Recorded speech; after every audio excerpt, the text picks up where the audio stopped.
গোৱালপাৰাত একাংশ খেতিয়কে নষ্ট কৰিছে তৈল খেজুৰৰ খেতি। একমাত্ৰ বজাৰৰ অভাৱৰ বাবেই এই চৰম সিদ্ধান্ত গোৱালপাৰাৰ হাদলাপাৰা গাঁৱৰ কৃষক ৰাইজৰ। বহু বছৰ ধৰি অঞ্চলটোৰ খেতিয়কসকলে তৈল খেজুৰৰ খেতি কৰি আহিছিল যদিও বজাৰৰ অভাৱত লাভৱান হোৱা নাই তেওঁলোক। কেৱল হাদলাপাৰা গাঁৱৰ খেতিয়কেই নহয়, জিলাখনৰ আন আন তৈল খেজুৰৰ খেতিয়কসকলৰো একেই অৱস্থা। পিছে খেতিয়কসকলৰ খবৰ ল'বলৈ আহৰি নাই চৰকাৰৰ।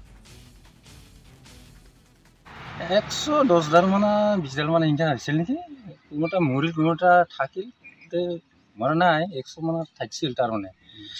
আৰু ইপিনে ফল দি কিনে ফেলে ফলৰ দামো নাই, দুইবাৰ মানে নিয়ে অলপ অলপ পইচা পায়। সেইকাৰণে এনে পাতা মাটি ৰোৱাকা আমাৰতো বিধান প্ৰিয় কিবা এটা পেলাব লাগে জেগাটো, লাভ নোহোৱাৰ কাৰণে আধা দি কাটি দিলে অলপ আছে আৰু আধা দি কাটিলে।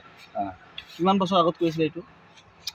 কিমান শুনিব আছিল মই এইটো কিমান বছৰ মান হ'ব? কিমান বছৰ? 7-8 বছৰ নিকা হৈছে নেকি, মাটি বেছি হ'ল 7-8 বছৰ।